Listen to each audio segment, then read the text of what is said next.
Ya tenemos en este momento 30 personas conectadas por el canal de YouTube. Así que bueno, buenas tardes a todos y a todas. Bienvenidos a este segundo seminario de posgrado del ciclo de seminarios 2021, organizado en conjunto por la Facultad de Agronomía y la Facultad de Ciencias Exactas y Naturales de la Universidad Nacional de La Pampa, el INCITAP y el INTA. En esta ocasión, el seminario va a estar a cargo del doctor Martín Díaz-Zorita, el doctor Marco Giannicari y el doctor Mario Calafat. El título del seminario es Trigo HB4, realidades y desafíos para la región semiárida pampeana. Lo que les vamos a pedir, bueno, a quienes están conectados por YouTube, que en la medida que vaya habiendo alguna consulta, que la vayan haciendo por el chat y después las iremos leyendo a los disertantes. Así que, bueno, no sé, creo que eso sería todo por el momento. Les agradecemos a todos los presentes, Martín, Mario y Marcos, los escuchamos. Muy bien, muchas gracias Diego, muy buenas tardes y gracias a que nos están acompañando en este nuevo ciclo del seminario de la facultad. Como bien presentaste, vamos a tratar de establecer un espacio para conversar sobre el trigo HB4, sus realidades, sus desafíos, en particular hacia la región semiárida pampeana. La idea en la cual estemos organizado el seminario es prepararnos para un espacio de intercambio, que tratando de entender este trigo modificado genéticamente, a partir de la información pública, cómo fue construido y qué resultados agronómicos de la producción accedemos a conocer, para poder prepararnos en recibir este evento a nivel productivo en forma más extensiva. ¿Cuál es la génesis? ¿Qué originó este seminario? En realidad, a fines del año pasado, específicamente el 7 de octubre del 2020, se publicó en el Boletín Oficial una resolución en la cual se autorizaba la comercialización a partir del Ministerio de Agricultura, Ganadería y Pesca del trigo que era proveniente de una modificación genética IND 412-7. Ese material había sido modificado genéticamente, estaba aprobado por la CONAVIA, por el SENASA, y tenía sus dudas, y tiene sus dudas todavía desde el lado comercial, en cuanto a su impacto a nivel de negocio de triguero en el país, principalmente los principales consumidores de nuestras exportaciones. A partir de ahí nos empezamos a hacer algunas preguntas en la facultad en cuanto a qué era o qué es este trigo, qué características tiene esa construcción del inserto y cuánto contribuye a la producción triguera en un ambiente semiárido. Hasta ahora, si siguieron la presentación, no les describí cuál es el potencial ni el porqué de ese evento incorporado en el trigo, pero ¿por qué? A propósito, para poder descubrirlo a lo largo de este seminario, desde su origen hasta su aplicación, y poder darle un mejor posicionamiento local. ¿Cómo organizamos el seminario? Vamos a tener 3 exposiciones introductorias. Esas 3 exposiciones introductorias de aproximadamente unos 15 minutos cada una. La vamos a desarrollar entre Mario, Marcos y yo, abarcando temáticas dedicadas a describir las características que hacen a la construcción de este evento, el inserto de este evento en el trigo genéticamente modificado, para hacerlo más simple, HB4. También vamos a discutir sobre las ventajas y desventajas de parte de su construcción en cuanto al control de malezas, y vamos a discutir antecedentes que hacen a la producción o la medición extensiva en condiciones de producción del cultivo, siempre a partir de información pública, información disponible que hemos accedido para su análisis. Y como punto final, como explicaba Diego en la presentación, vamos a generar un espacio de intercambio a partir de las preguntas por el chat de YouTube, ya que es la forma que vamos a tener todos un mejor acceso a los intercambios. Por lo tanto, para dar inicio a este seminario, vamos a empezar con Mario y la presentación en cuanto a la parte de la caracterización de cómo se construyó este trigo. Bueno, buenas tardes a todos. ¿Se me escucha bien? Perfecto. Bueno, repito las palabras de Martín. Muchas gracias por acompañarnos en este espacio y más que nunca de construcción del conocimiento colaborativo, podríamos así decirlo, entre todo lo que hemos trabajado no solo en este seminario, sino también en la presentación de un informe a la provincia el año pasado. Éramos más personas, muchas personas trabajamos en ese informe. ¿Y por qué lo digo construcción de conocimiento? Porque la idea de mi charla es enfocarme específicamente, lo más claro que pueda y con la información que se nos ha brindado, en tratar de responder. Espérenme ir compartiendo pantalla. Un segundito. Por favor, avísenme cuando se vea. A ver. ¿Está compartiendo? Martino. Ahora no se ve, recién estaba compartiendo, ahora no se ve. ¿Ahí? ¿Ahora sí? Perfecto. Bueno, como bien dijo Martín, este trigo es un trigo genéticamente modificado. O sea, vamos a tratar de resumir las posibles ventajas y las posibles desventajas, pero sobre todo enfocándonos en las secuencias de ADN que se le han introducido a este trigo. Básicamente, se le han introducido dos secuencias que le confieren dos características muy importantes. Vamos a empezar quizás por la más sencilla de entender, que sería la tolerancia al herbicida, glufosinato de amonio.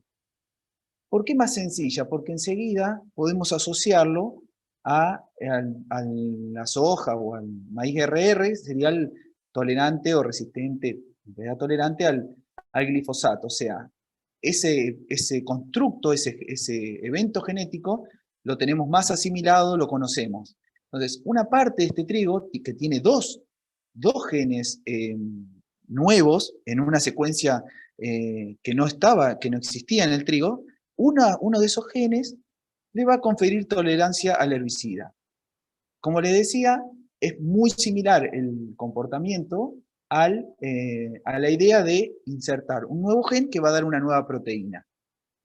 Esa inserción de ese nuevo gen que va a dar una nueva proteína le da esta tolerancia. O sea, muy similar a la soja con el gen RR que le da la tolerancia al glifosato.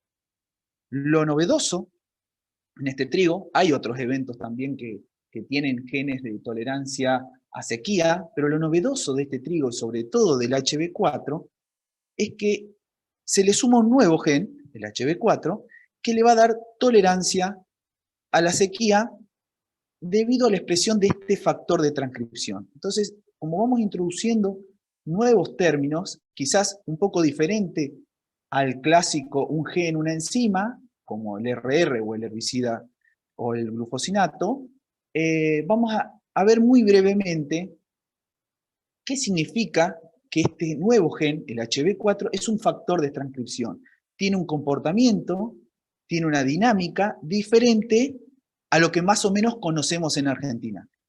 Y HB4 también tiene una novedad, si se quiere, es que hay otros eventos en el mundo, obviamente en Estados Unidos y en Brasil también aprobados, hay otros eventos que hay genes que le aportan tolerancia a sequía, pero ninguno utiliza este factor.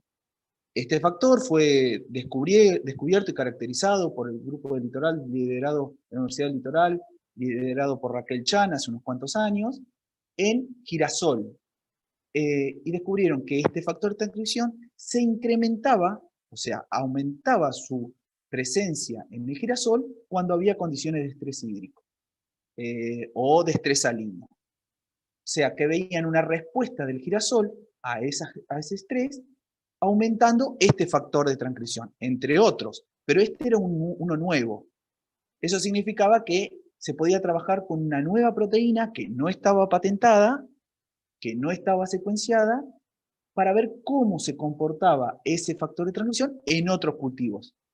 Por eso se lo toma del girasol, se conoce su secuencia de girasol, se ensaya en unas plantas modelo y luego se transforma al trigo. Ahora bien, me gustaría hasta acá, o de esta manera, como yo se los cuento ahora, o como uno lo puede leer en los diarios, básicamente, o en las páginas que se dedican a la producción agropecuaria, etc., podríamos enumerar las ventajas, ¿no es cierto? Tenemos una nueva tolerancia a un nuevo herbicida, no a un nuevo herbicida, sino una tolerancia a un herbicida conocido, pero diferente al glifosato, pero aparte tenemos tolerancia a sequía, o sea que podría utilizarse o podría responder mejor ante estos eventos adversos. Ahora, en cuanto a la bibliografía y cuando empezamos a estudiar más profundamente, también este trigo tiene, junto con estos genes, otros genes. Me gustaría que pongan, ahí les puse como la lupita, que me parece que es interesante, la voy a sacar para que la puedan leer, porque aparte de tener el gen de tolerancia al herbicida, el gen de tolerancia a sequía, o sea, el HB4 propiamente dicho, también tiene otras secuencias que la verdad no están, no es muy interesante o agrega incertidumbre a este evento. Ya lo vamos a desarrollar durante la charla. Este gen es un gen que le da tolerancia a un antibiótico como la ampicilina. Queda medio raro, ¿no? Ya si yo se los nombro así, que un trigo tenga un gen de tolerancia a un antibiótico. Ya vamos a ver por qué esa secuencia que quedó en el trigo, digamos, quedó por error, quedó por falta de trabajo, ya vamos a ver, pero está esa secuencia en el trigo. Esto no está muy explicado y es porque justamente esto genera controversia.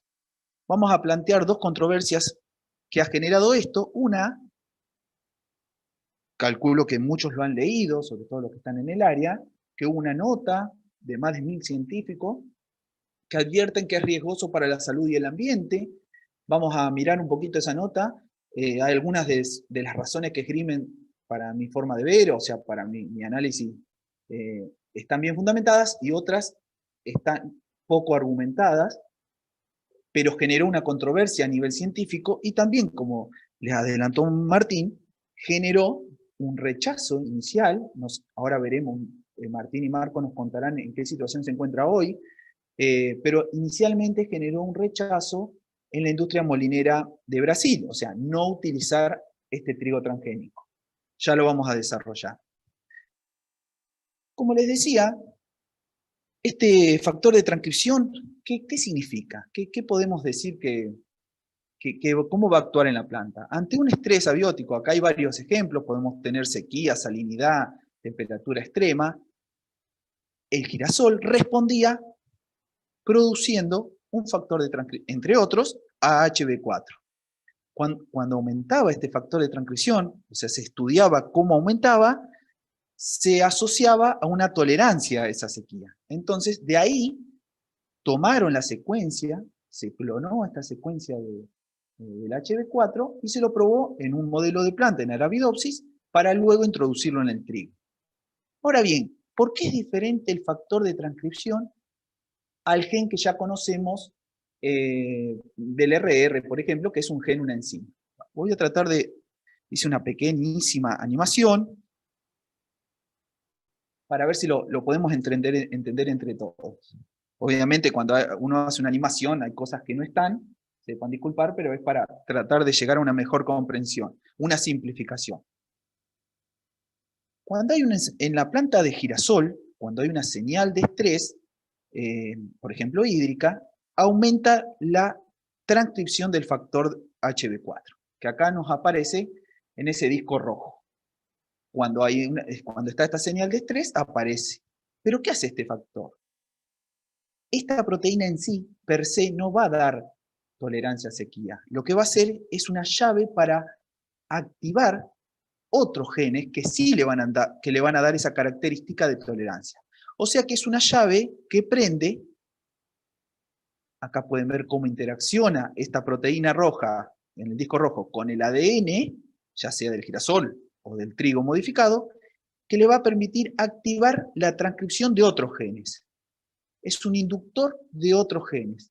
Y esos genes sí van a hacer una respuesta completa o muy completa a la tolerancia. Entre esos genes hay genes que participan en mantener la fotosíntesis, otro en síntesis de fitohormonas, otro en producir proteína homotolerante. O sea, es una respuesta completa. No está muy claro, no está totalmente dilucidado cuál de todas afecta el HB4 o si afecta a todas a la vez.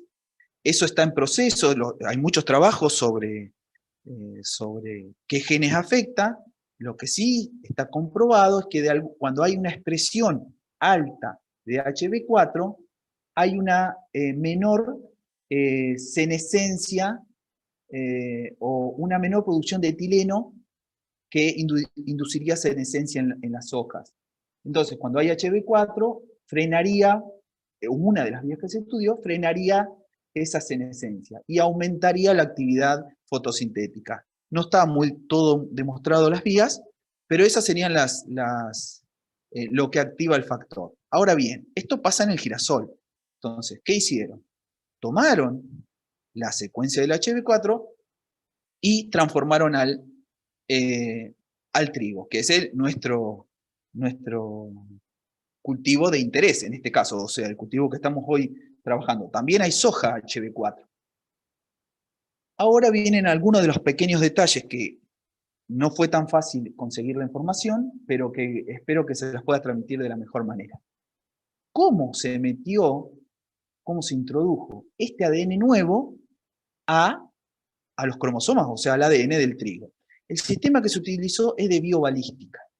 ¿Qué significa? Acá más o menos tiene un dibujo muy simple, es como una bala, justamente, que hay un cartucho que es puede ser por aire comprimido, por un cartucho, que va a viajar con un macroproyectil y microproyectiles, que básicamente son partículas de oro, generalmente, que están recubiertas por el ADN que yo quiero introducir en el cultivo.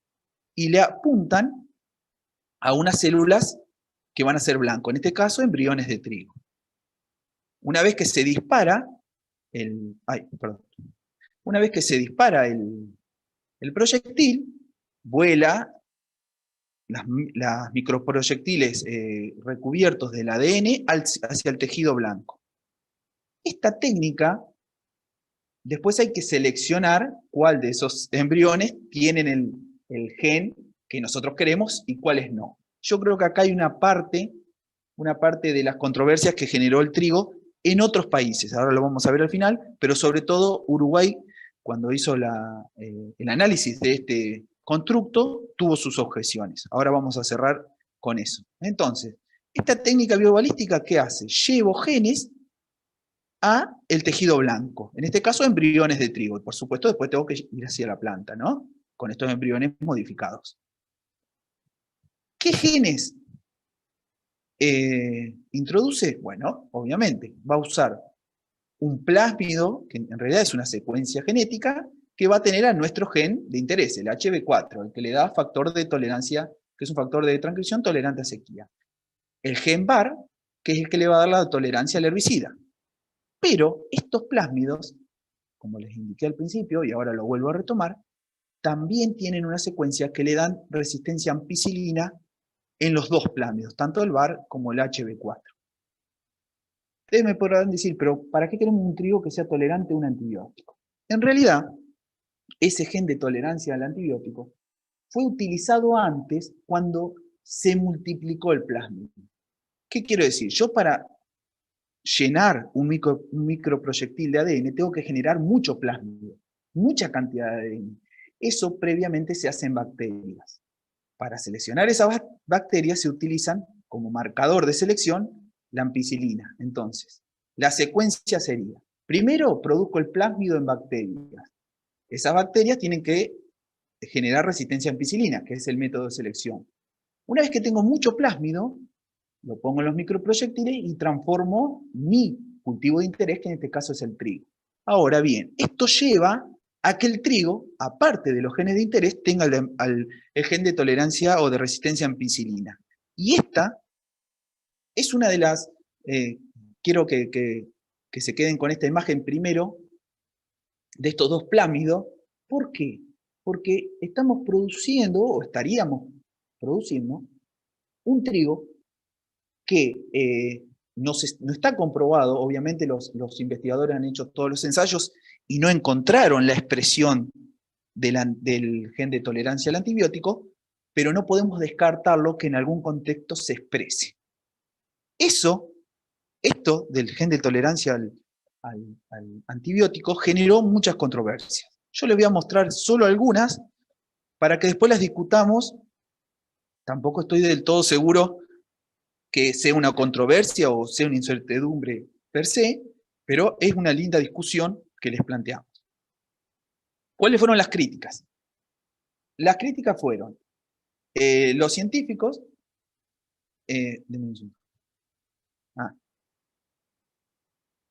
perdón, estaba leyendo la pregunta, me apareció ahí la ley, perdón.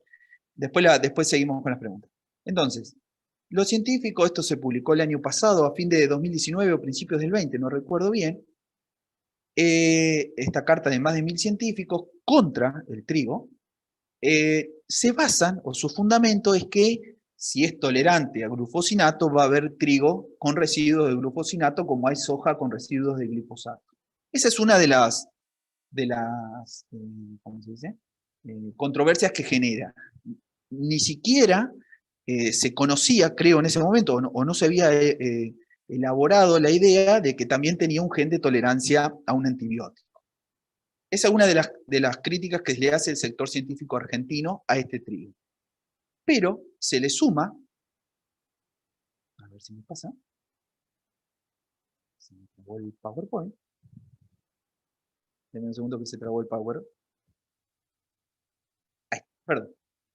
Se le suma el rechazo de la industria molinera de Brasil, que ahora no sé cómo estará hoy este tema, ya lo van a comentar Marcos y Martín, que son especialistas, pero fue un rechazo muy fuerte, lo pueden encontrar en todos los diarios. ¿Cuál es la fundamentación? Que yo creo que podría ser una de las cosas importantes. Ellos informan o establecen que los consumidores brasileños no se orientan, no eligen o no elegirían soluciones transgénicas, sino por el contrario, prefieren evitarlas. Después vemos si eso tiene una razón de ser o no en la sociedad, pero esa es una de las realidades que plantea. Y esto es tan así que, por ejemplo, por más que la CONAVIA, o sea, la Comisión Nacional de Biotecnología Argentina, aprobó el cultivo, la Comisión de Uruguay no lo aprobó. ¿Y por qué? Este resultado de la Comisión de Uruguay no fue tan simple encontrarlo, estaba publicado en una página muy específica de Uruguay, no se dio a conocer por medios masivos, no estaba en redes. La Comisión Uruguaya dice que uno de los principales problemas que encuentran es que el trigo contiene la secuencia que le permitiría generar una proteína contra un antibiótico, o sea, podría ser resistente a antibióticos. En eso se fundamentan y dicen que solamente lo autorizarían para un cultivo experimental, pero no para un cultivo comercial. Esto lo generó Uruguay en abril, mayo del año pasado, del 2020.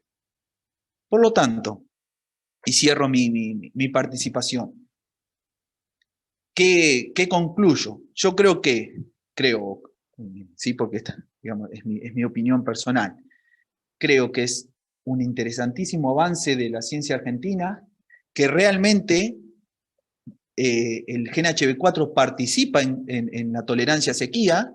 Veremos si en trigo es tan efectivo ese fenotipo, ya lo van a contar mis compañeros, pero que deberían mejorarse los constructos. ¿Qué quiero decir? Eliminar del trigo, del producto final, los genes de resistencia a ampicilina. Si eso se logra, posiblemente la resistencia de la sociedad a los transgénicos o por lo menos al trigo transgénico, que es un alimento fundamental en nuestra sociedad, quizás disminuiría, no lo puedo asegurar, pero sí que tenerlo a un gen que le da tolerancia a un antibiótico, resistencia a un antibiótico, para mi forma de verlo, es negativo. Y eso se podría mejorar. Europa tampoco permite, permite que se libere una planta modificada genéticamente que contenga genes de tolerancia a ampicilina. O sea que ya también tendríamos el mercado europeo con una aprobación solo para un cultivo experimental. De hecho, este cultivo se presentó en España y solamente se permitió hacer un ensayo experimental con todas las condiciones controladas, no comercialización. Esa sería, desde mi parte, de los plásmidos, de la construcción del trigo, las ventajas, las desventajas y las el posible debate que les proponemos. Así que, bueno, gracias, los dejo con mis compañeros y después retomamos en las preguntas. Voy a dejar de compartir. Ahí estamos. Creo que continúa Marcos, ¿no es cierto? Presento Sí. a Marcos. Hola Marcos, ¿cómo estás? Hola, ¿qué tal? Voy a comenzar, tengo la cámara, bueno, enciendo ahora un momento y apago por el tema de la conexión. La idea de continuar ahora es ver la parte de esta construcción, lo que hacía referencia Mario respecto a la resistencia al glufosinato de amonio asociado a HB4 y poner sobre la mesa cuáles serían las ventajas y desventajas que traería una resistencia a glufosinato de amonio para el manejo de malezas en trigo. Sabemos que en la actualidad tenemos serios problemas en cuanto al manejo de malezas y esos problemas están asociados principalmente a lo que es la resistencia a herbicidas. Entonces, ante este panorama es que se tracciona hacia la industria y hacia la búsqueda de nuevas alternativas para el control de malezas. Principalmente malezas que encontramos frecuentemente interfiriendo con trigo y de las cuales podemos destacar el Oleum, ryegrass, resistente a glifosato, resistente a graminicidas del grupo de los inhibidores de la aceciasa y también resistente a inhibidores de la ALS. Por otra parte, un tema que también está asociado a malezas resistentes, pero que ha tenido un origen en cultivos transgénicos, como ha sido ahora la crucífera resistente a glifosato, resistente a inhibidores de la ARS, y en algunos casos con resistencia a 2,4-D. Entonces, esto tomándolo quizá como los dos problemas más importantes dentro de lo que es el manejo de malezas en trigo, es que se demanda desde el sector productivo la necesidad de dar respuesta a esto, y la industria ha tratado de responder buscando nuevas alternativas químicas. Esas nuevas alternativas químicas no se han basado en nuevos sitios de acción, sino que no han aparecido nuevos sitios de acción. Se ha basado en la combinación de herbicidas o bien utilizar herbicidas desarrollados hace unos cuantos años justamente para tratar de manejar estas malezas. Lo cierto es que en todos los casos no es una solución sencilla. La resistencia múltiple que está asociada en muchas poblaciones de estas malezas hace muy complicado su manejo, y por lo tanto otra de las alternativas que se ha buscado es buscar materiales de cultivos que apilen resistencia. Entonces, en función de esto es que el trigo, con la resistencia a glufosinato de amonio, podría ser una herramienta más para el manejo de esta maleza y una forma de continuar con el cultivo de trigo o reduciendo el impacto de las malezas. Sin embargo, para el control de malezas en trigo tenemos un montón de sitios de acción actualmente disponibles, y para los cuales el trigo normalmente presenta tolerancia. Los trigos que disponemos, sabemos que podemos utilizar herbicidas auxínicos, inhibidores de la ALS, inhibidores de la ceseasa, algunos herbicidas inhibidores de la PPO, inhibidores del fotosistema 2 y inhibidores de la fitoinodesaturasa. Esto dentro del cultivo, pero sabemos que también en barbecho o en presiembra disponemos de otros herbicidas. Ante esta batería de posibles combinaciones, es que se plantea sumar al glufosinato de amonio como una herramienta química más. ¿Qué ventajas tendría poder utilizar este herbicida en trigo? Bueno, es un herbicida de amplio espectro de control, eso no cabe en dudas, y es un herbicida interesante ante un posible sustituto del paraquat. Sabemos que paraquat entra en revisión de forma regular, y la perspectiva es que en el corto plazo sea un herbicida que deje de comercializarse, que se prohíba su uso, por todas las cuestiones que apareja en cuanto a su peligrosidad de uso. Ante esta situación, glufosinato de amonio sería un herbicida que podría reemplazarlo, porque es un herbicida que también es de amplio espectro y tiene características similares. Sin embargo, vamos a ver ahora algunas desventajas, de lo cual se diferencia de paraquat. A nivel mundial, el glufosinato de amonio solo registra 4 casos de resistencia, y es otra de las ventajas que hacen como un herbicida interesante para su uso en trigo. Y además es que ha sido poco explorado, pero se conoce que existe sinergismo con otros principios activos, inhibidores de la PPO. Estos sinergismos dan la posibilidad de desarrollar nuevos herbicidas en combinaciones que permitan nuevas alternativas para el manejo de estas malezas problemáticas. Sin embargo, como contracara de esto, existen varias desventajas. Lo cierto es que el glufosinato de amonio tiene reducida translocación, así como el paraquat,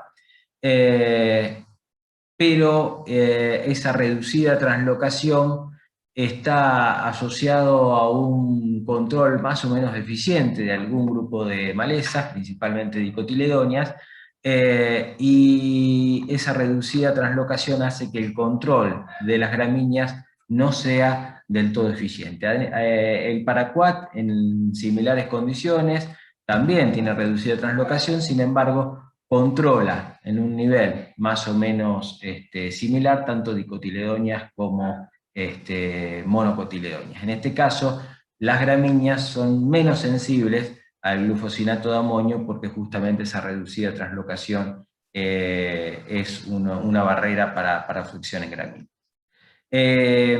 Otra de las características que presenta el glufosinato de amonio es que ante condiciones de déficit hídrico, ante condiciones de baja temperatura, su acción frente al control de las malezas no es tan contundente respecto a otras situaciones como en la que se ha utilizado y se ha explotado hasta el momento en las condiciones de altas temperaturas. En la mayoría de los casos, glufosinato de amonio se utiliza durante el verano, y en tales condiciones, con irradiancias mayores y temperaturas mayores, la acción de control del glufosinato de amonio es relativamente alta.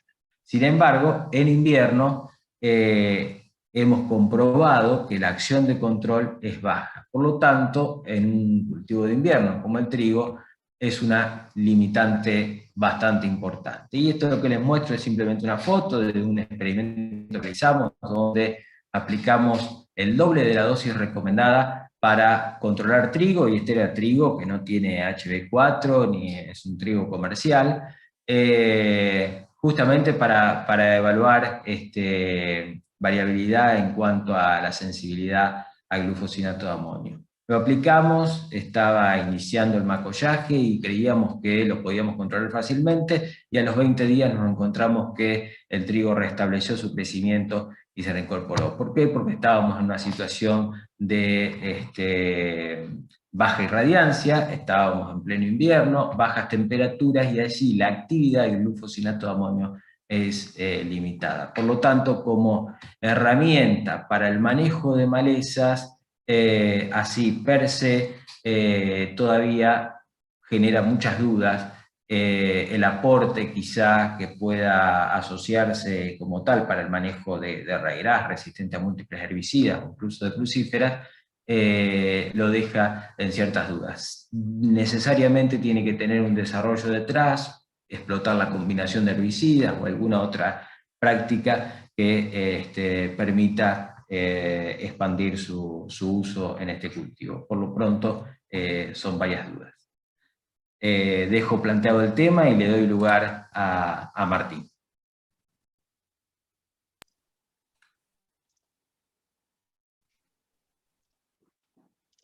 Bien, muchas gracias Mario, gracias Marcos por la presentación, y creo que todos nos estamos preguntando sobre cuál es la contribución que hay en cuanto a antecedentes vinculados a la producción con este trigo en Argentina, en ambientes de producción argentinos.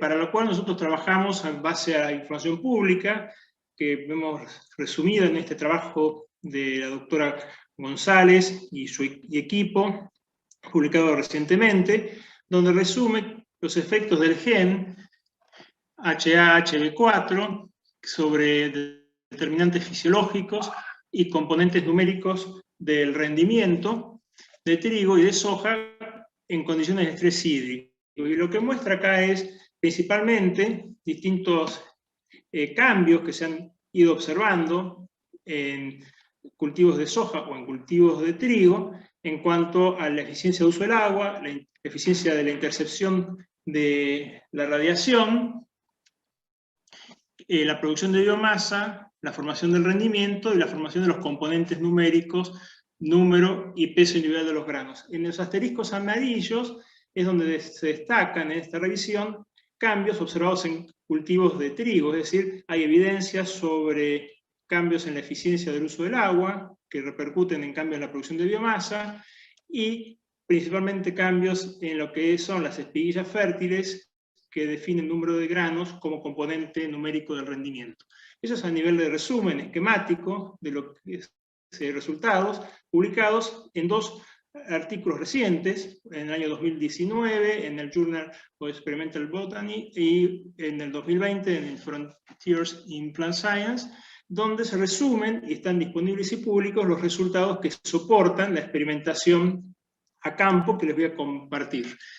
¿Qué metodología se estudió? Se hicieron estudios en ensayos en parcelas con réplicas, con diseños experimentales en bloques completos aleatorizados, parcelas pequeñas de 5 a 7 metros de longitud y 5 a 7 surcos de ancho, durante varias de campañas, 2009 a 2017, en 13 localidades diferentes, pero la combinación de campañas, localidades y manejos, por fecha de siembra, o por incorporación del riego, llevó a un total de 37 sitios de experimentación, donde se compararon dos cultivares, un cultivar de referencia, control, el cultivar Cadenza, que es un material de ciclo largo, que fue liberado al mercado en Inglaterra en el año 1995. La característica de buscar un material de ciclo muy largo era exponer la etapa de formación del rendimiento a condiciones de estrés por temperatura y estrés hídrico,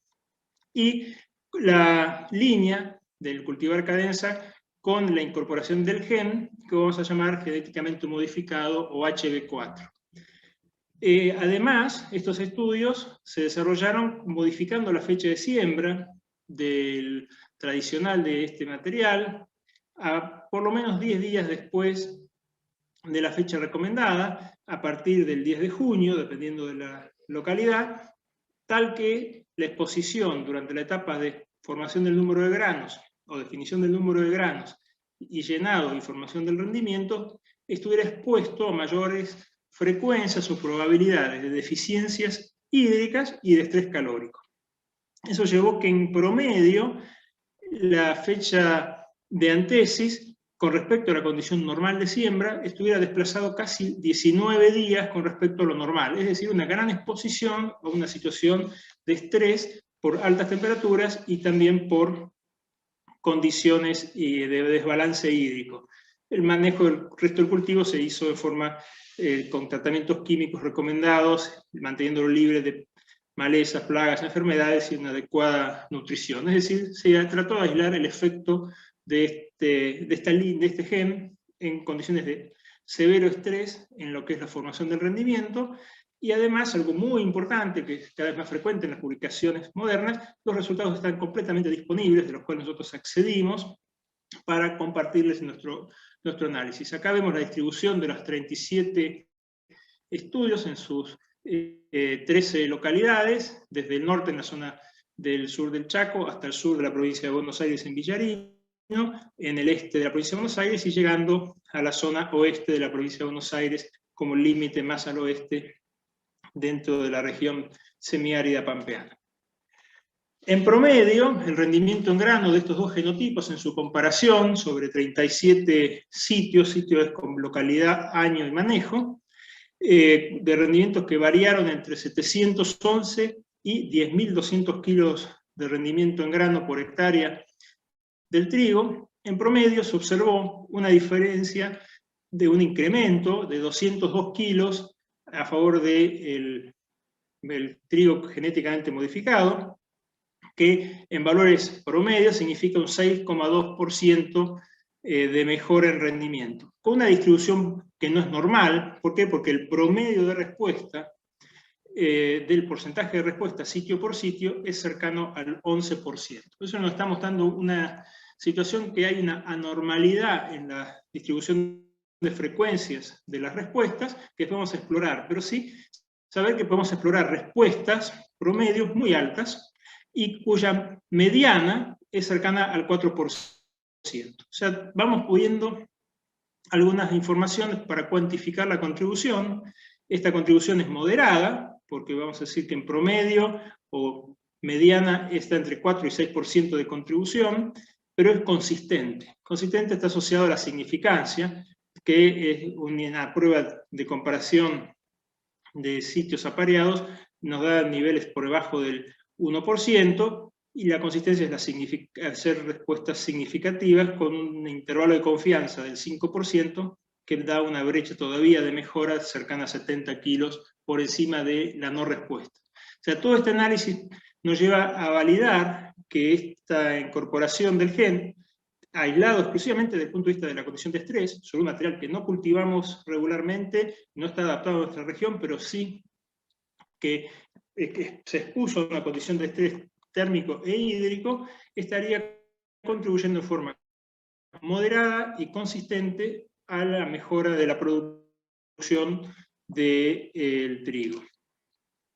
En base a los resultados analizados por Fernanda González y su equipo, ellos desarmaron, trabajaron sobre los componentes numéricos del rendimiento de estos 37 sitios, donde la diferencia en rendimiento la pudieron explicar principalmente por diferencias en el número de granos. En estas figuras, las columnas blancas representan el cultivar cadenza y las columnas negras el HB4, el que tiene la modificación genética, y vemos que el número de granos mostró diferencias significativas en el material modificado, no así en lo que es formación de espigas o en el peso individual de los granos, es decir, la etapa de llenado de los granos. Y que desde el punto de vista fisiológico, tal como lo había comentado Mario en su introducción, estaría trabajando sobre el manejo, mejor comportamiento ante el estrés, principalmente manifestándose una mayor eficiencia en el uso del agua. Ese análisis está profundizado y está dentro del anexo de la información disponible, que la respuesta en rendimiento, el porcentaje de mejora, fíjense que hay respuestas muy importantes, casi duplicando la producción, es mayor en la medida que el desbalance hídrico, o el balance hídrico negativo es más marcado, y prácticamente no es significativo o inexistente en condiciones de no estrés hídrico al cultivo, mayormente por condiciones de riego. Aún así, cuando vemos ambientes de estrés hídrico, encontramos gran variabilidad de resultados con sitios de alta asociación, de alta contribución en rendimiento, y sitios con contribución intermedia o incluso sin tendencia asociada al balance analizado durante el periodo reproductivo. Esos mismos resultados los analizamos en función del rendimiento medio del sitio, el rendimiento medio del ensayo, como un índice de productividad ambiental, donde comparamos el rendimiento del material cadenza, que son los símbolos blancos, con el material genéticamente modificado, que son los símbolos azules, donde observamos la misma información que habíamos visto a nivel de comparación de medias. Primero, que esta información muestra un comportamiento paralelo, es decir, que la respuesta, la diferencia por la incorporación del gen en este material habría sido independiente desde el punto de vista estadístico al nivel de productividad alcanzado por el sitio del estudio, el sitio del ensayo, que en general el 73%, es decir, casi unos 27 sitios de los 37 estudiados, tuvieron respuestas positivas, no necesariamente significativas desde el punto de vista estadístico, pero sí que superaron el rendimiento en términos de valor absoluto del material genéticamente modificado con respecto al control sin esa modificación. Y ese paralelismo nos permitió concluir la consistencia e independencia de la productividad, es decir, hay un componente adicional, como puede ser el balance hídrico en esta variabilidad, y que las dos rectas, o los dos modelos ajustados, son significativamente diferentes, con unas diferencias cercanas a 200 kilos a lo largo de todo el rango de rendimientos estudiados. Por lo tanto, en porcentaje, es mayor la contribución en ambientes de menor productividad que en ambientes de mayor productividad.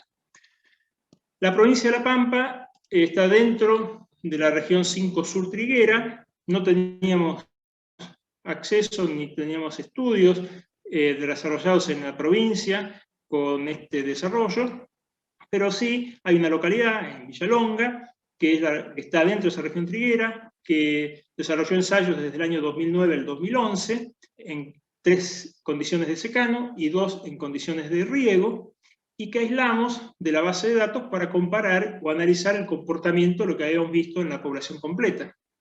Y sin avanzar en análisis estadístico, porque son muy pocos las observaciones para ser conclusivos, lo que podemos a priori anticipar es que estas diferencias entre el material modificado y su par no modificado son más observables e independientes del nivel de productividad cuando el crecimiento del cultivo se da en condiciones de secano, y que es contradictorio o no significativa la contribución cuando estamos en condiciones de riego, principalmente si estamos validando o avalando el efecto sobre la eficiencia del uso del agua.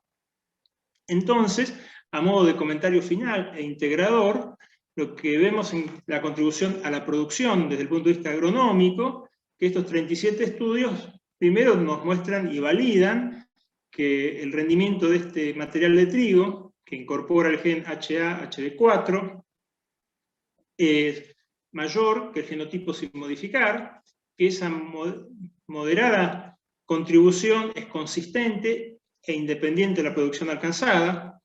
Podemos agregar que tendríamos que interpretar más efectos ligados al balance hídrico, etapas de formación del número de granos o de las espiguillas fértiles en particular, como se observó en un estudio hecho en Pergamino, que las diferencias están atribuidas a la eficiencia de uso del agua, y que dentro de un mismo sitio productivo esas diferencias ocurren en condiciones de secano, ¿no? Es decir, vamos validando o reforzando la contribución en cuanto al uso del agua a través de evidencias directas o indirectas de la información pública sobre ese genotipo, que recordemos está creciendo en una exposición sobreexpuesta a balances hídricos negativos y altas temperaturas o condiciones de estrés poco frecuentes para una condición normal de producción.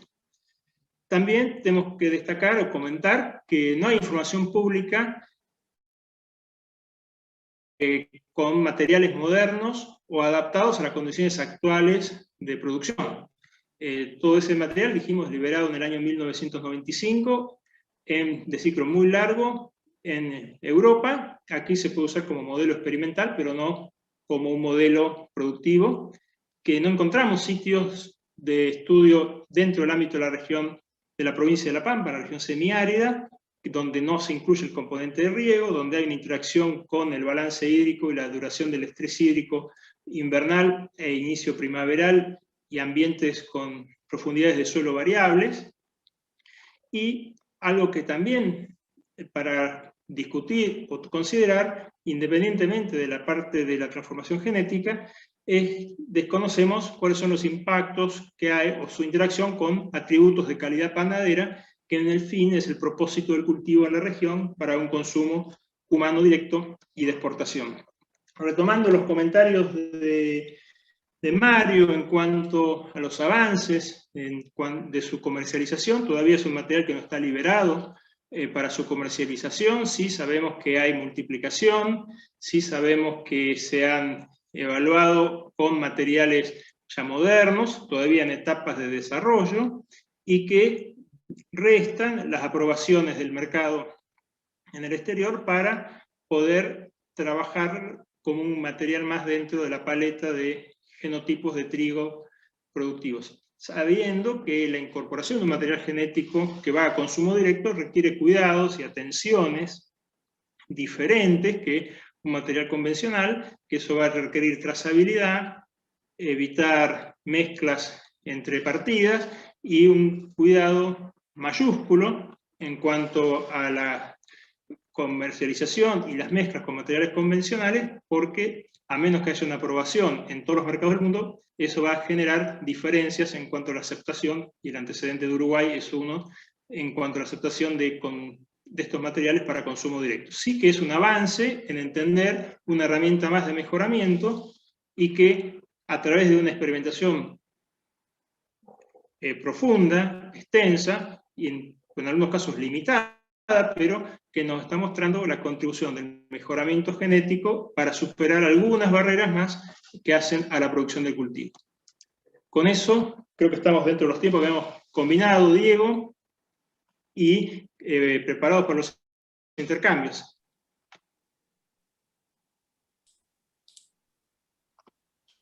Sí, Martín. Bueno, muchas gracias por las presentaciones. Bueno, ha habido algunas consultas en YouTube, algunos intercambios entre participantes y, bueno, y disertantes. Algunas de las consultas, bueno, ya fueron respondidas en el chat de YouTube. La última que estoy viendo es de Marcelo, que consulta si hay datos diferenciales en rendimiento en suelos con mayores contenidos de sales. No sé si hay datos sobre eso. Los ensayos que evaluamos, que son los publicados en estos estudios, no hace una discriminación por presencia de sales u otros atributos más allá del balance hídrico por balance de evapotranspiración y precipitaciones. Podríamos investigar más. De todos modos, tengamos en cuenta que sobre 37 sitios divididos en 13 localidades y esa cantidad de campañas, sería un caso adicional que no está planteado en su origen como una hipótesis de trabajo, como si fuera de los trabajos en Villalonga, que comparan riego y secado. Bien, ¿Puedo pasar un aviso? Porque yo vi acá una pregunta, y posiblemente alguno la tipió y la contestó, pero en toda esta información que estuvimos presentando con Marcos y con Mario, y que resultado de un trabajo con muchos más colegas de la facultad, está disponible, va a estar disponible en una publicación que tiene la Facultad de Agronomía, que se llama Notas Agrícolas Pampeanas, que publica, libre, accesible a través de la página de la facultad, y que el número de este año dedicado a cultivos de invierno incluye este artículo con mayor detalle y que va a estar disponible posiblemente sobre el fin de la semana que viene o principio de mayo. Perfecto. Sí. No, había Mario. una pregunta. Permiso, Marcos. Había algunas preguntas en YouTube que yo la fui tratando de responder mientras tanto, y le compartí el archivo a Santiago, que nos había pedido el archivo de Uruguay. Y después hay otra pregunta interesante también que yo no pude desarrollar, digamos, porque, bueno, también por una cuestión de tiempo y para no abrir tantas, pero me parece importante retomarla. Creo que es Fernando, voy a leer bien el nombre porque lo copié mal rápido. A ver, espere. Fernando Frank, en YouTube, nos pregunta que yo iba a hacer una crítica con respecto a los probables residuos de glufosinato de amonio en granos y harinas, pero no aportó el argumento dato, puede completar. Bueno, acá le voy a pedir colaboración también a Martín y a Marcos. Yo lo que quise expresar, esa nota esa carta que publicaron más de 1000 científicos y muchas instituciones de Argentina, tenían varios ítems en contra del trigo. Uno de los ítems era el residuo de glufosinato de amonio, que yo justamente ese sí podría estar más de acuerdo, digamos, o podría tener más argumentación. Después vamos a ver qué nos dicen Marcos y Martín. Uno piensa por una extrapolación del residuo de glifosato que se ha encontrado en los últimos 10 años estudiando diferentes medios ambientales y sobre todo, ¿cómo es? Granos, ¿no es cierto? La producción. O sea que podría ser razonable que se encuentre residuo, pero eso nos va a explicar mejor Martín y Marcos, que no es mi área. Yo lo que me refería, particularmente donde me parece que la carta necesitaba más argumentaciones, es que se extrapola en la nota, en la crítica, se extrapola que el uso de este trigo va a aumentar la desertificación, la expulsión de campesinos, la ampliación del límite, ¿cómo se dice? No sé la palabra, del límite de siembra, y eso va a generar desmonte.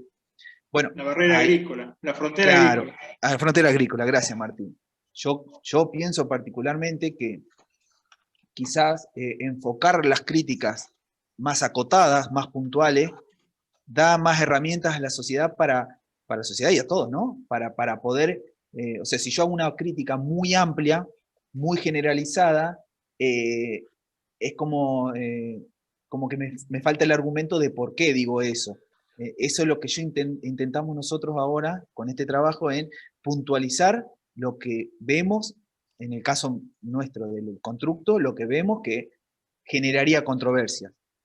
Lo del glufosinato, ahora Marcos me va a ayudar. Yo lo que más me baso es que la percepción de la sociedad frente a un transgénico como el trigo, que aparte del herbicida tiene una resistencia a antibiótico, va a haber un incremento de la percepción de riesgo, va a haber un incremento del rechazo. Por esos factores, digo yo. Después los otros factores que nombra la carta, como la desertificación o corrimiento de la frontera agrícola o problemas de soberanía alimentaria, a mí me parecían como muy abarcativos para responderle a o sea, para contraponer argumentos. Esa era mi postura. Marco, no sé, o Martín, si me pueden ayudar con el tema del residuo. Yo no tengo datos No, en particular, el glufosinato de amonio, como les decía, entre las cuestiones que fue históricamente propuesto para su uso, para reemplazar el paraquat, una de las funciones del paraquat es su uso como desecante. Entonces se han realizado pruebas y se ha utilizado a nivel productivo el glufosinato de amonio para desecar algunos cultivos de leguminosas, y se encontró que había residuos en el grano. Entonces, en la mayoría de los casos después se dejó de utilizar, y fue una de las cuestiones que se ha hecho hincapié en no emplear el glufosinato de amonio pese a su baja translocación. Cuando se lo utiliza como desecante, es capaz de llegar al grano y quedar así como residuo. Entonces, para su uso en trigo, bueno, el desarrollo va a tener que estar acompañado de determinar cuál es la ventana en la cual se debe aplicar, justamente para asegurar de que no llegue al grano. Pero bueno, más allá de eso, me parece que las barreras más importantes para su empleo y lo que corresponde al desarrollo para su uso, va a estar asociado a el tamaño de la maleza, en qué estadio, en qué momento, y probablemente estemos lejos de una aplicación tardía. Pero bueno, son también dentro de las restricciones que presenta el glufosinato de amonio en cuanto a posibles residuos. Sí, yo quería hacer un par de comentarios. Parte de las observaciones vinculadas a la incorporación de transgénicos nos está llevando a los eventos iniciales, donde la incorporación está mucho más ligada al mercado en cuanto a las dudas que generan sobre el efecto a largo plazo. Y está bien que esas dudas ocurran y que los controles y la atención sobre los materiales mejorados se realicen, que eso nos da más tranquilidad a todos. Así que después, en cuanto a los residuos, es posible que todo sea mejorable, como presentaba Marcos y Mario, porque son elementos que ayudan, sin duda, a la consolidación del valor de este material. Que por los resultados que estuvimos viendo, la experimentación se volcado más hacia regiones secas, hubiese ayudado a interpretar más su contribución real y sobre todo con una variedad adaptada argentina. Cadenza no lo es. Y sí tenemos que intensificar y procurar mejores comparaciones con los materiales actuales. Es una punta de un ovillo que desde el punto de vista productivo acompaña al desarrollo de la agricultura. Y Mario hace comentarios sobre la frontera agrícola y demás. Estos materiales no permiten ampliar la frontera agrícola, porque son 200 kilos en promedio de respuesta. Lo que está diciendo que es donde hacemos trigo, vamos a tener una mayor producción de biomasa. Y la producción de biomasa es el punto de partida para la conservación del suelo, la generación de raíces para el cuidado de la porosidad, y es una herramienta de mejora de productividad, con mejoramiento transgénico o con mejoramiento tradicional. Todo lo que apunte a mejorar la captura de biomasa, y vimos que en la figura de la esquemática era el núcleo que mejoraba por encima del rendimiento, es lo que le da sostenibilidad a los sistemas. O sea, en la medida que estemos mejorando la condición productiva, estamos consolidando la capacidad de producción. Difícilmente podemos extender fronteras, sino que vamos a darle estabilidad.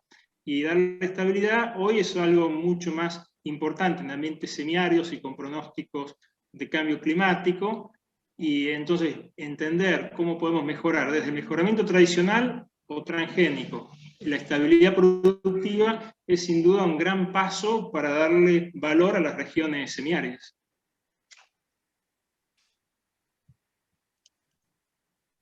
Bien, ahí por chat, Antonella, Martín, Marcos, Mario, Antonella está pasando algunas de los comentarios y preguntas de los asistentes desde el chat de YouTube. Había una pregunta de Cristian referido a un aporte que había hecho Isabel en el chat. No sé si querías profundizar vos, Mario. Sí. Isabel Isabel Gigli, compañera también de trabajo, nombra la transferencia horizontal de genes entre un cultivo transgénico o un cultivo y las bacterias que pueden estar presentes en la transferencia durante el cultivo o su utilización como forraje o su utilización del grano. Bueno, el tema de este plásmido que contiene el gen de ampicilina tiene algunos detalles que me gustaría aclarar antes para poder entender, tratar de responder esta pregunta, que tampoco es tan simple, porque los datos aportados por la empresa, convengamos una cosa, que es cuando las comisiones investigan, tanto la CONAVIA como la de Uruguay como la de España, piden datos adicionales. Uno de los datos adicionales que se le pidió a la empresa es si había expresión, ya sea de proteínas o del ARN mensajero, del gen de ampicilina. O sea, lo que le preguntaban básicamente es si en el trigo se expresaba el gen de ampicilina. O sea, que eso sería algo grave, digamos. La empresa responde a ese cuestionamiento que el gen de ampicilina está dominado o está bajo el control de un promotor bacteriano, es un promotor procariota. ¿Qué significa esto?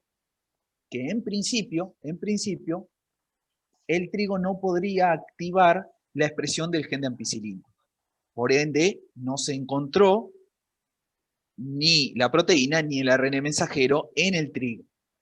También se eliminaron las secuencias que se denominan, son unas secuencias que podrían permitir una movilidad del plásmido a otros organismos. O sea, son secuencias transponibles de genes, o sea, llevarían genes del trigo transgénico que fueron insertadas por un plásmido procariota a en sí una bacteria y podría conferirle la capacidad de ser tolerante a la ampicilina, o sea, resistencia a ampicilina. O sea, estaría creando una bacteria con resistencia a ampicilina. Esa era una también de los riesgos. La empresa también demuestra con datos, y hay otros anexos, que esto no ocurre. Ni se expresa el gen de la ampicilina, ni se transfiere a bacterias. En principio, digamos, estos son resultados que les pidieron posteriores a sus experimentos, posiblemente ahora los estén por publicar, porque creo, por lo menos por lo que he leído últimamente, es una de las trabas que más le cuestionan. La cuestión en sí es, ¿por qué no eliminan, y solucionaríamos una gran parte del problema, no eliminan ese gen que no tendría que estar en el trigo, que es el de resistencia a ampicilina? Esa sería la clave. Y aparte de la percepción, o sea, ya está clasificada la resistencia a ampicilina en Europa, se hizo una clasificación y entra en el grupo de las plantas que no pueden salir aún de un ensayo controlado, ¿se entiende? El que presente el gen de ampicilina. Si se lo eliminaran por otras tecnologías, o por tecnología disponible para eliminar ese gen, podría salir de ese grupo y entrar al grupo de plantas transgénicas comercializables. Espero que se haya entendido la respuesta. No sé si alguien quiere agregar algo. Eso es lo que ha informado la empresa. Que no se expresa, pero todavía quedan dudas, digamos. Por eso no se permite la liberación en algunos lugares. No sé si había alguna otra. Vi que el chat.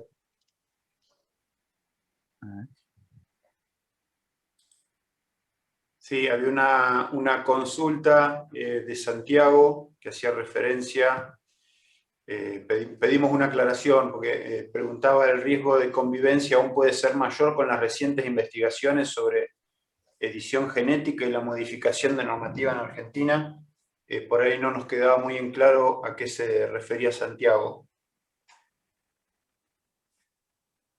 No sé si... No sé. No sé si está Santiago en el...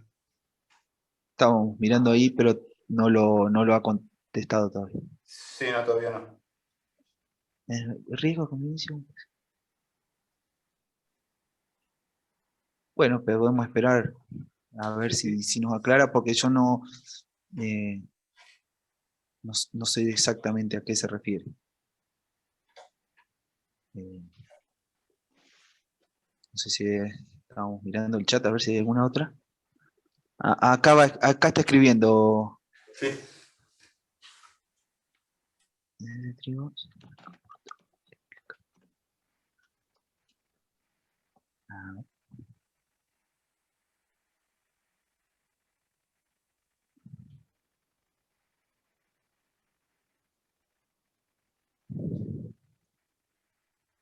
Sí, lo que decía es, si este trigo ya deja dudas por todo lo que explicaron, ¿no será aún más riesgoso si se aprueban cultivos editados genéticamente? No sé si lo hace como una pregunta. Ajá. Eso es lo que estaba planteando Santiago. No sé, Martín o Marcos, que... Creo que Claro. estamos, si bien no es mi especialidad hablar de mejoramiento ni de ediciones génicas, lo que estamos viendo, estamos testigos de un proceso de incorporación de mejoramiento y de un seguimiento muy en detalle, situación que no exploramos en el pasado. Por lo tanto, los riesgos siempre están, pero las oportunidades de hacer las cosas mejor también. Y por lo tanto, el mercado, los organismos reguladores y la convivencia con otros organismos reguladores, porque no solo la liberación de Argentina, sino la visión comercial y la visión de otros países en cuanto a la aceptación o no de algo que va a consumo directo, es una herramienta de regulación. O sea que estamos siguiendo paso a paso la evolución. O sea, no hay un apresuramiento, sino más bien una consolidación de conocimientos, y que lo bueno es que lo vemos a través de los trabajos publicados. Son grupos multidisciplinarios muy grandes, con participación incluso internacional, y con mucha pausa. Ya vimos que los ensayos ya tienen 12 años de estudio, no hay apresuramientos.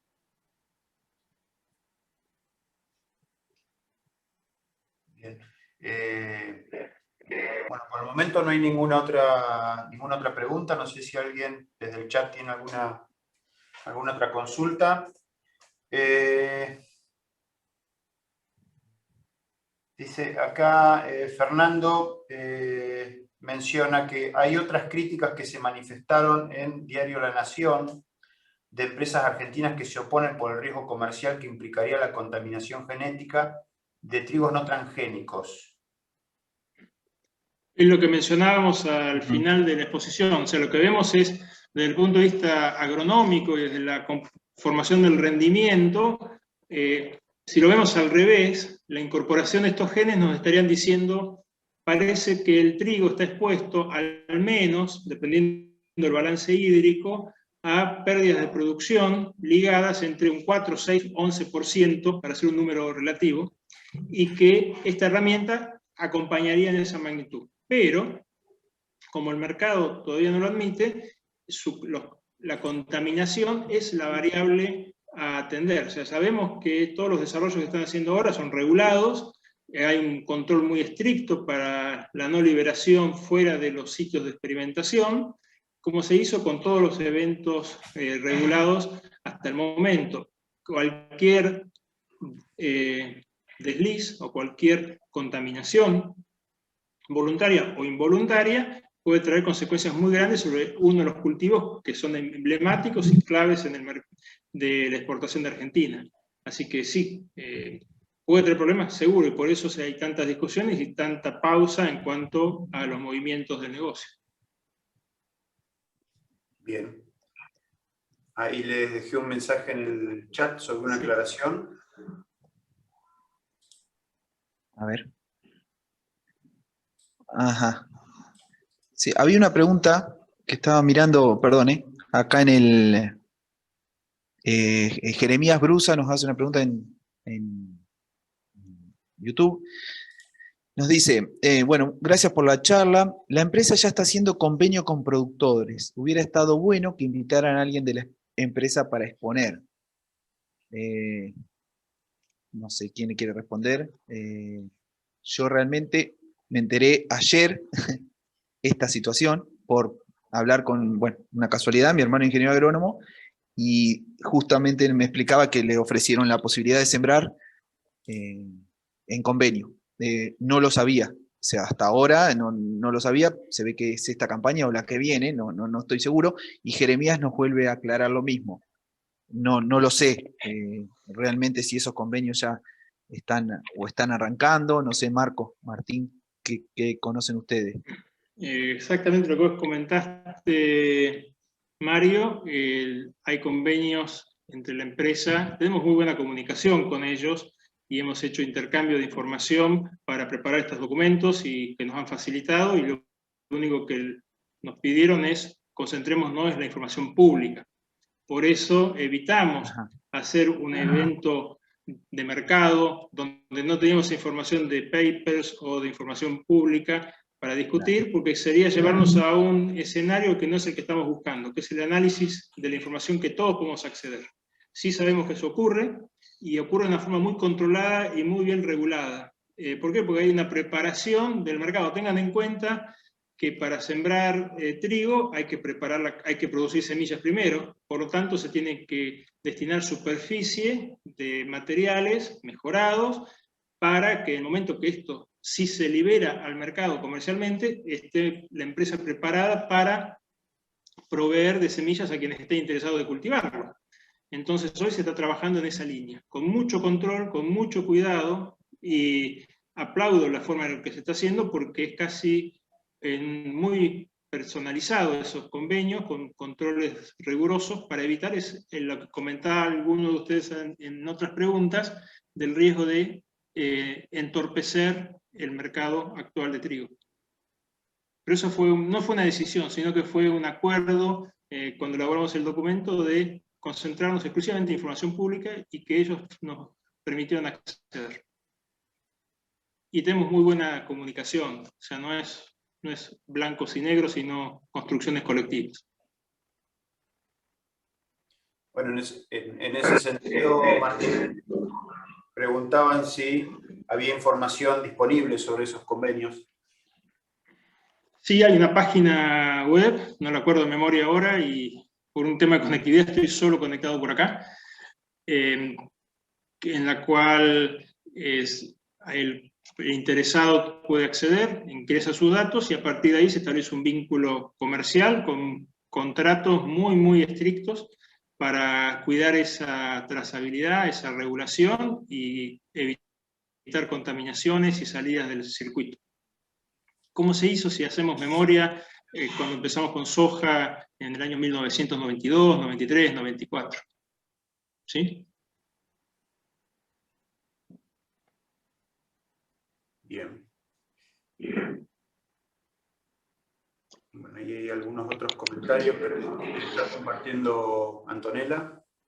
Sí, estoy leyendo una pregunta que dice que si esa información no está disponible, sí, la información está disponible en los convenios y es accesible a través de una página pública de Internet, que hay que ir a la página de HB4, no me acuerdo el nombre, pero es de la empresa, y uno establece el vínculo y eso es público. Sí, es la pregunta que yo te planteaba recién. Lo que pasa es que tenemos delay entre la presentación por Zoom y lo que es YouTube. Ok. No pregunto quién está primero, o sea, si nos están leyendo el pensamiento o nos están escuchando.